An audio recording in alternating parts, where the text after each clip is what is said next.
going to make an herbal ointment, most people are afraid to even think about making an ointment. They think it's too difficult, too hard. It's easy, it's simple. There's just a couple basic things that you have to know. So let's make one. The first thing is, what are we going to use for our base? You know, many herbal ointments that I look at in the health food store are made with Vaseline. Yuck! Vaseline, put that on your car engines. Leave the mineral oils for automobiles. I don't want to put that on my body. And some of them are made with pig fat and beef tallow. God, who wants to use that rancid, toxic stuff? What we want to use is something that's safe, but's even going to help you. Olive oil. What a wonderful base. Olive oil is healing, soothing, emollient to the skin, the greatest base. You can just use olive oil to heal yourself. So the best base for an herbal ointment is olive oil and beeswax. Beeswax is a wonderful hardener and it's dependable. Coconut oil and cocoa butter, some people use those, but on a hot day your ointment will turn into soup. Beeswax is much harder. Now, where do you get beeswax? Well, you can find it in stores. I've even seen good quality at the hardware stores designed to soap up your drawers so they don't squeak. This is an organic beeswax that I purchased at our organic market in Santa Monica. But the best thing about beeswax is it contains other ingredients like propolis and honey that are also antibacterial. Just beeswax and olive oil alone make a wonderful ointment, but we're even going to add herbs to that. Look at this beeswax, and if you could only smell it, it smells just like honey. Now, I've seen beeswax that are white, and those are what they use in commercial ointment manufacture. You know how they make it white? They bleach it with toxic poisons. Don't get white or light yellow beeswax. This is the color of the beeswax you want to use. Now, how much beeswax? We have lots of proportions in the manual for making all of these, but generally you want to use about 4 ounces of beeswax for each quart of liquid that you use, each quart of your olive oil that you've extracted your herbs in. Now, this can vary depending on your climate. In some areas that are very cold, you can use less beeswax. In areas that are very warm, you want to put in more beeswax, because on a hot sunny day you don't want to open up your ointment and have it drip down you. You want it to be hard. So the amount of beeswax is slightly dependent on the temperature where you use it, and also the consistency that you want your ointment to be.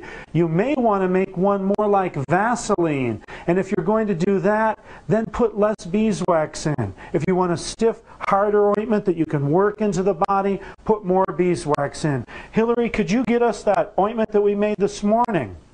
The olive oil and beeswax that we made for the butcher block. And we'll take a look at that. That's more of the Vaseline consistency. Okay.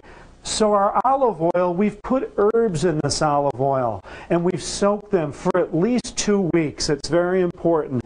And you can soak it for even longer. Oh, here's the one we made this morning. And this is just olive oil and beeswax, and we made that to retreat our butcher block here. Now you can see that this is quite soft. This is quite soft, and this is more of a Vaseline consistency. We didn't put that much beeswax in here. Oh, this smells so good. This alone will heal you and heal your skin. In fact, someone's making millions marketing this, calling it unpetroleum jelly, and all it is olive oil and beeswax. Hillary, would you give me a paper towel? Thanks.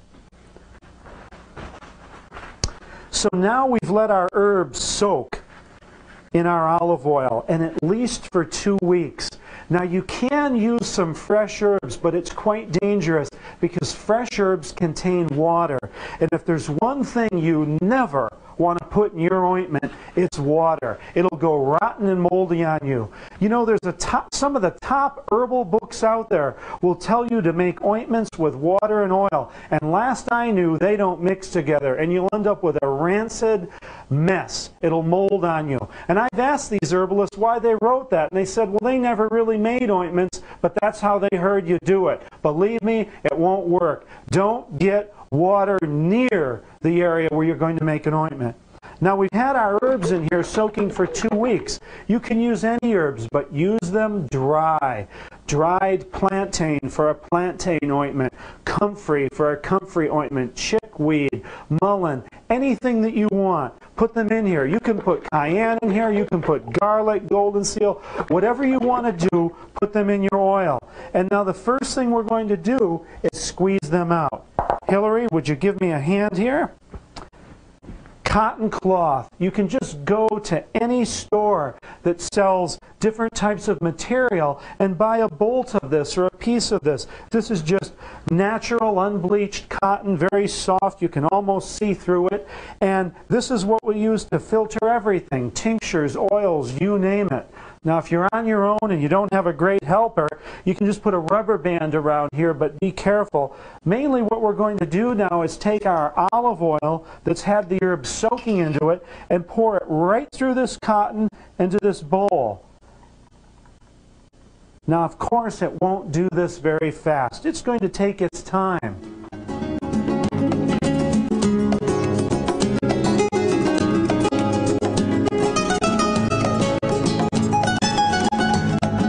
Okay, now we're going to gather this cloth up. Just be careful not to spill out any of the herbs into this bowl.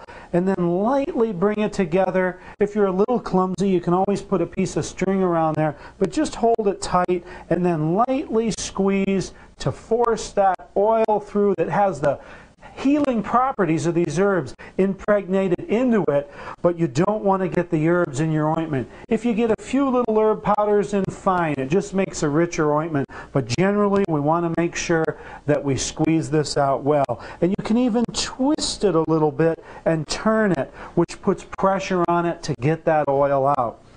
Now, what we're going to do is basically we want to put this into a pot now, and then we're going to add our portion of beeswax. You know, beeswax doesn't melt till it reaches 147 degrees, and I don't want to heat my olive oil up that high.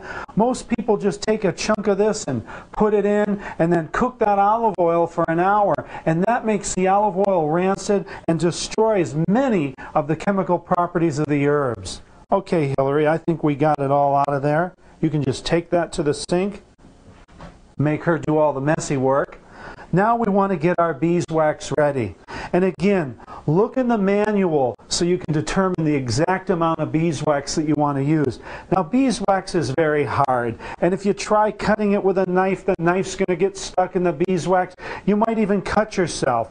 One of the best ways to do is just break it up. One of the ways I do it is just to hit it on a hard surface. Hey, there we go, right in it. Okay. You want to take your proportion of beeswax and pre-melt that. I've already done that over here. And you can see, here's our beeswax. It's already melted. It's ready to go. In fact, it's a little bit too hot, so I'm taking it off the burner. Now we take our herbal oil and put that into the pan. We're not going to pour that clump of beeswax in here.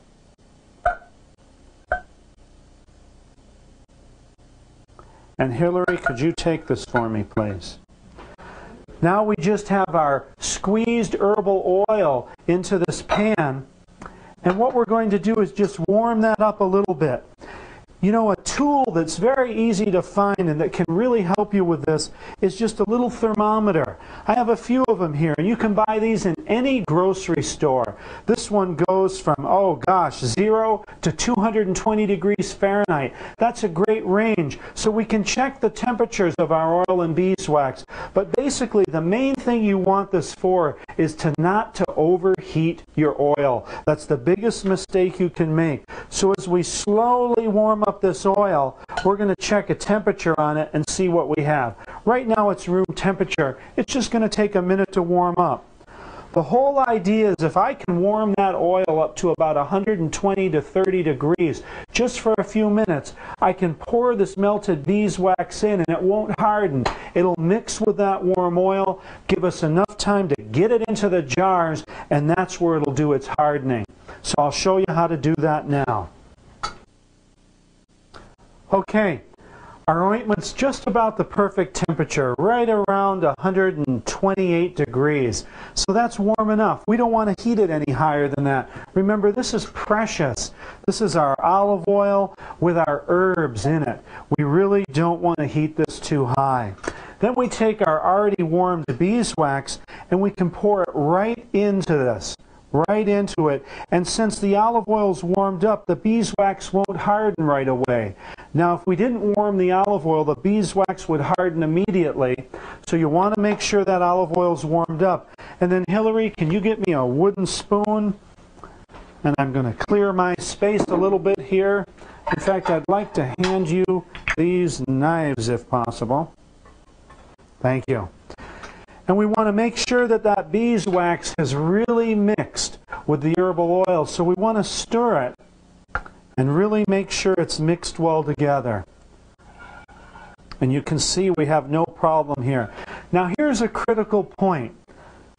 Don't pour 347 jars of ointment to find out that you put too much beeswax in or not enough. So how do we know that? The simplest way, just take it on a cool surface like this and drip it and see what happens. You can also do it on an area like a tile top, anywhere you want, and drip it. And look what's happened. It's hardened already because this surface is cool. And feel that and see if it's the consistency that we want. I'm going to even drip a little more so you can see that well and spread it out. And check that. We're in no hurry here. We can always warm this up a little bit. I'll tell you, I've cleaned out hundreds of jars that had the wrong consistency because I put too much or too little beeswax in. So take your time. There's no rush here. You can always re-warm this up a little bit. And let's take a look at our ointment here. Look at that. Gorgeous. Okay? We have a nice ointment consistency here. I have to push pretty hard to get that to move around. I like that. Now we're going to go to the next step, which is getting this ointment into our ointment jars. I like glass because, you know, so many people use plastic droppers and plastic ointment jars, but you know, herbs can react with that. I've made heating balms and poured them in plastic jars only to come out in the morning and find that the oils in the peppermint, the wintergreen, melted right through that plastic and all I had was soup on the counter. Glass is your best thing to use for putting your ointments in, your tinctures, and just about everything we make. If you can get glass, use it, and then always recycle it and use it again. Now, how do we get that into there? You can pour, but we'll make a gigantic mess. What we really want to do is use a turkey baster. This type of food baster works perfect. Now you can get plastic ones in the store, but I've even found this glass one. This is wonderful. This is just as good as a pipette that you would buy from a laboratory supply house and probably costs 1/10 of the price. So we're going to use this baster to take the ointment out and put it right into the jars. It's very simple. Just careful not to suck the ointment up into the ball of the baster or it'll harden up here. You'll have to run it under some warm water and start over. So look how we do. We just draw that ointment up, put our finger over here, take it over, and squeeze it out and fill up that ointment jar. Take your time, be careful. If you drip a little bit, that's okay. I always wonder about people making herbal preparations that can do it too cleanly. And just once you get it over the jar, you can let go, fill it up with the baster. If it doesn't go up quite high enough, you can go ahead and add a little bit more. Take it right up to the top and move it right over to the next one. And we're going to fill these jars with herbal ointment.